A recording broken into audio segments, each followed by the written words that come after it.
I'm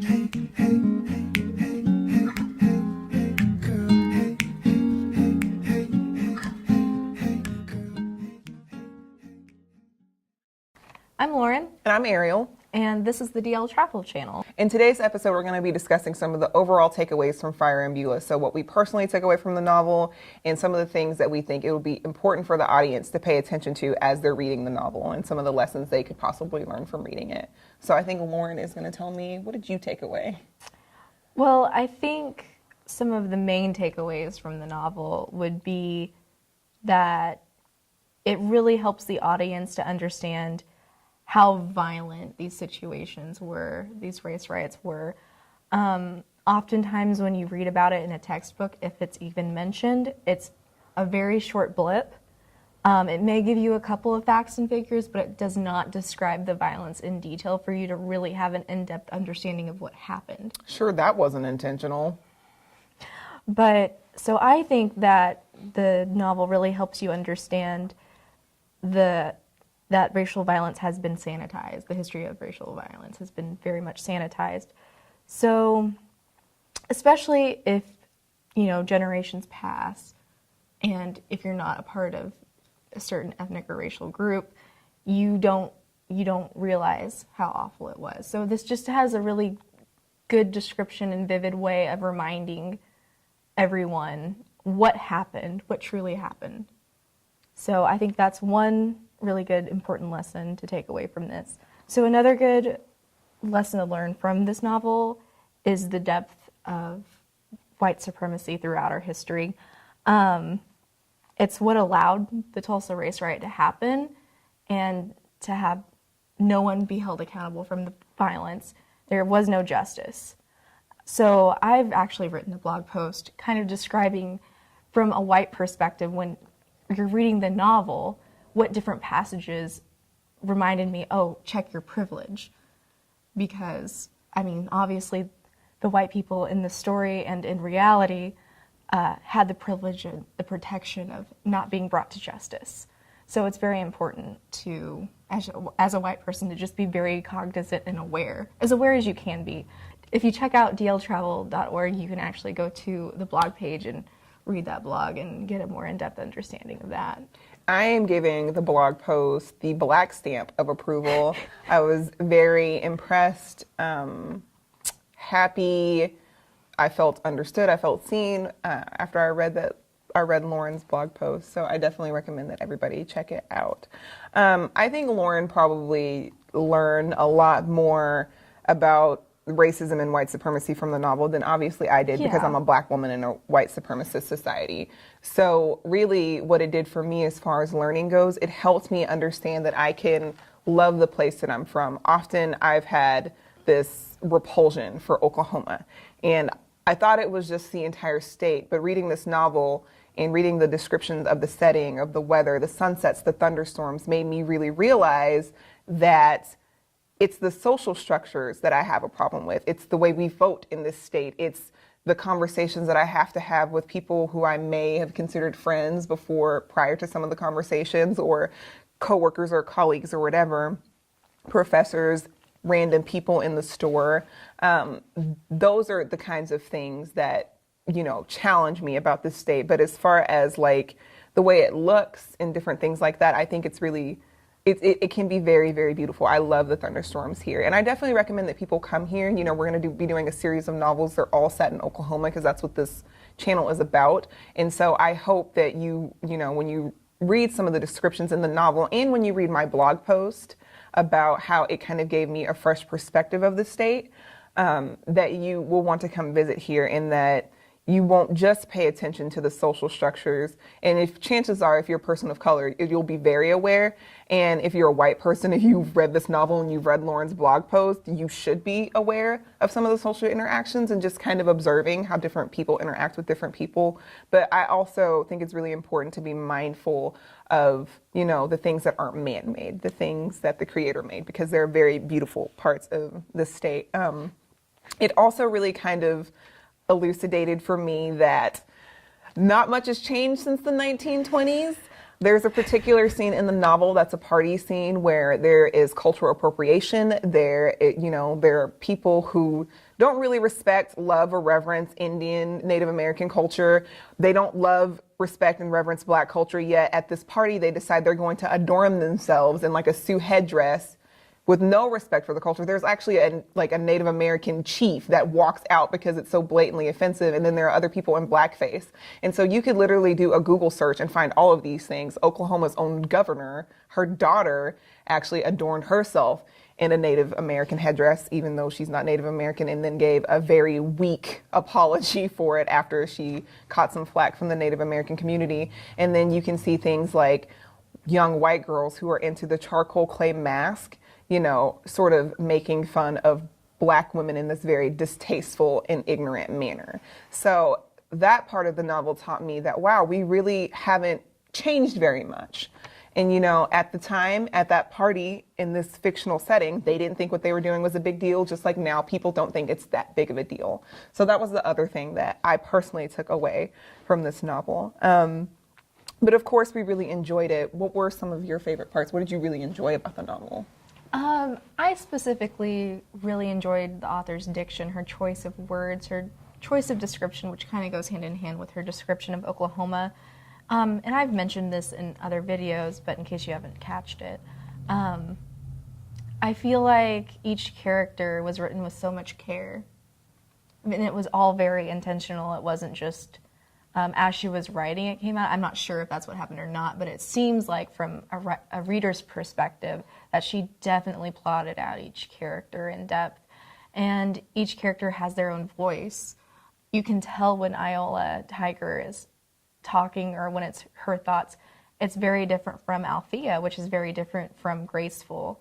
So to achieve a different voice with each character so fully is very impressive to me.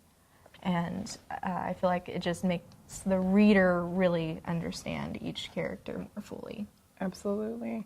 I think my favorite parts are similar to yours. My favorite part of reading this novel was reading the characters because I feel like they're so well written. So Graceful's character just resonated with me personally. Obviously, our lives are dramatically different because she lived in a different time. And, she had different things going on in her family dynamics. But I found that I could identify with her a lot because, we're both Black women living in a white supremacist society. So particularly in moments with Althea where she feels like she can't express how she feels, I can feel that way in certain social situations because I can't express, what my experience is like, because sometimes just telling the truth about your experience as a person of color, people find offensive.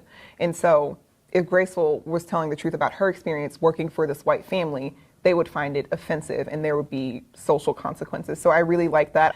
And, but the novel's really enjoyable. It's also gut-wrenching. Like, there's so many things. What were some of the harder parts for you to read? For me, it was the description of the riot. So it wasn't just, someone set fire to a building. Or even as awful but simple as, someone shot another person and they died. There was an element of torture involved. Like, specifically, when they describe a dead Black person being roped and dragged behind a moving vehicle through the street, so mangled and disfigured that you don't know the sex of the person. That will always stick with me.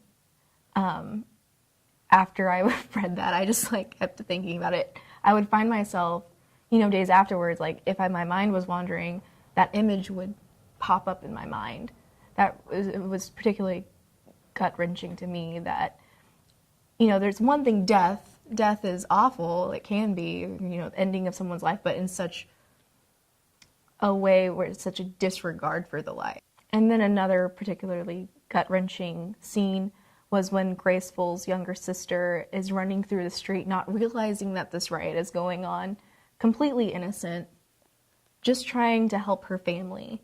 And she gets gunned down in the street. She doesn't see it coming, it just happens. Just how the author describes it, the pool of blood forming, you know, that her eyes are still open, that will always stick with me.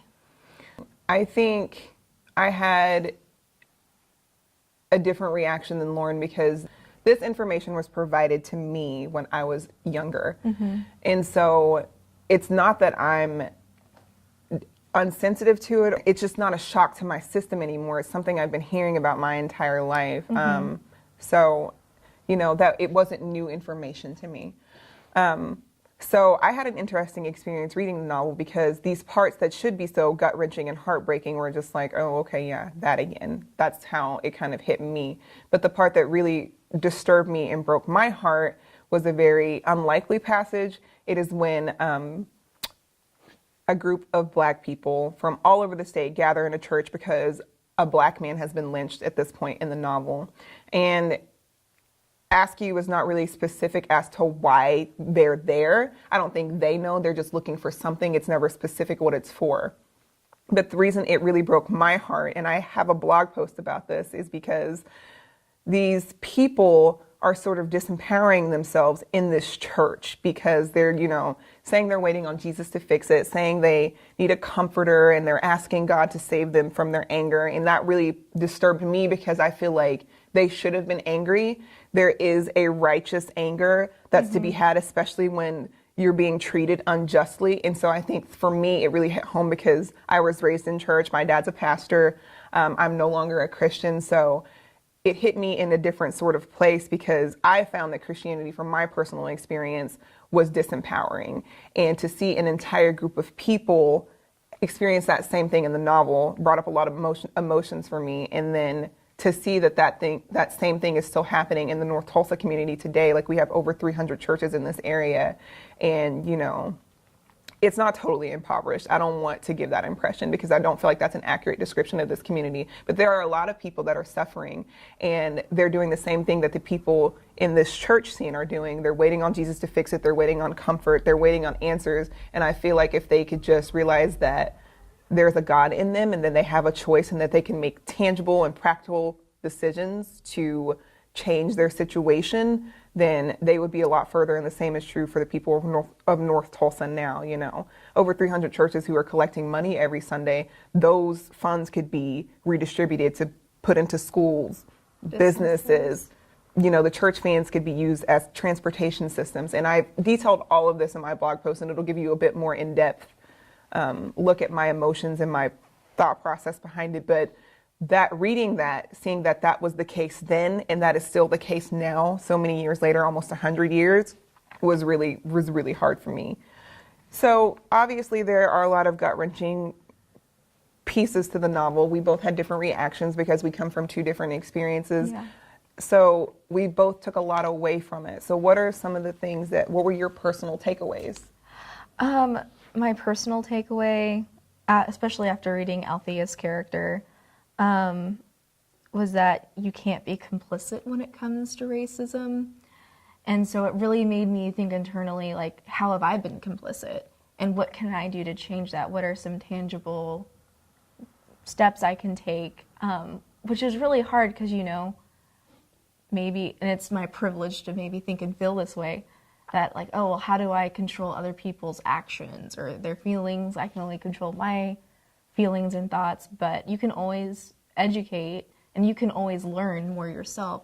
So I'm in the middle of a process of still trying to learn more and figure out what steps I can take to help better educate other people and stop the spread of racism or something to that effect. I don't know if that can really be stopped, but at least minimized. Yeah. So if you're a white person, after reading this, you may have to really look inwardly and be like, do any of these tendencies of these characters, do I see that in myself? Because, you know, even some of that with me as far as like being complicit, I'm like, well, how have I basically helped spread racism by not stopping it? So for me, that was my biggest personal takeaway, and I'm still in the middle of figuring out the technicalities of what that means. I think that is the best takeaway, honestly. I honestly feel like I win. I honestly feel like if it makes you look at yourself and you want to walk through the world differently because you've learned something about other people and they've kind of just held a mirror to your own experience, and maybe you've learned some things about yourself that you didn't know, then like bravo. For me, because I'm so well versed in racism and white supremacy, I took away the lesson, find the beauty where you are. Because again, Askew does such a good job of describing the state that I came into the awareness that it's not the actual physical place that you have a problem with.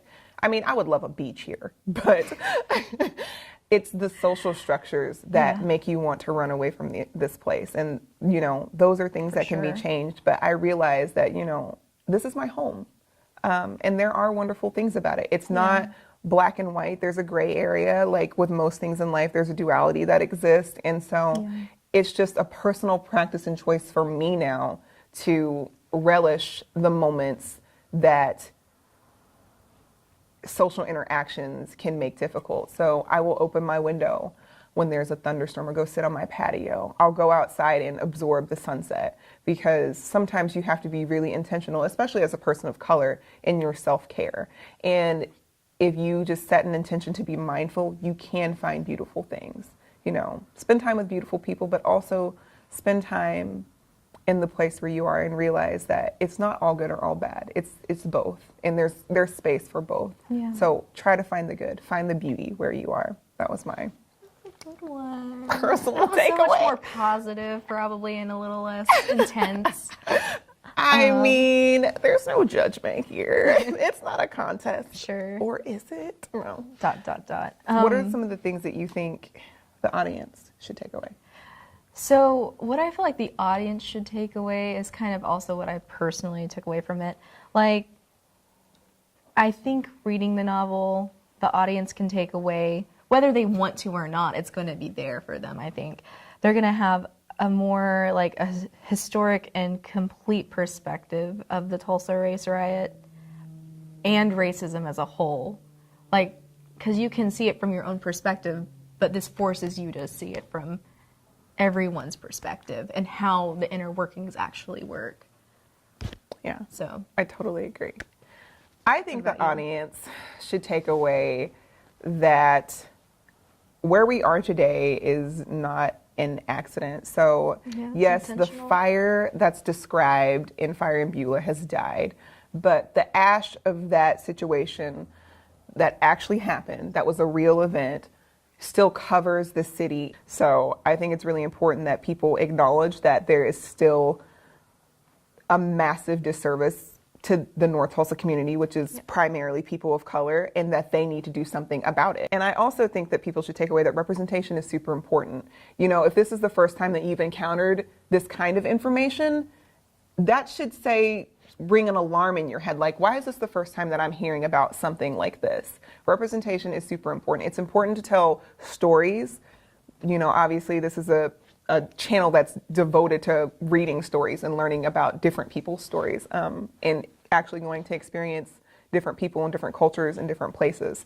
But that representation is so important. It totally changed the way, you know, Lauren feels about how she's going to carry herself and what she's going to do moving forward.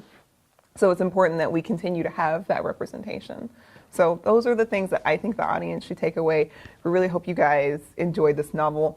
We hope that you enjoyed us discussing the novel. And yeah, if you have any questions, comments, you don't agree with what we're saying, you absolutely love what we're doing, please let us know in the comments below. You can always, of course, follow us on Instagram and Facebook. You'll see, you know, serious things. You'll also see some fun shenanigans. And, you know, Lauren and I are pretty dedicated to self-care and friendship. So you'll see all of that stuff. But yeah, we really hope that you enjoyed the novel and that you got a lot out of it too. Yeah, in the comments below, you can even try to answer some of the questions that we were discussing amongst ourselves. If there's something that really stuck out to you, please let us know. Please. We'd love to hear from you. I think that's it. We'll see you next time. Peace.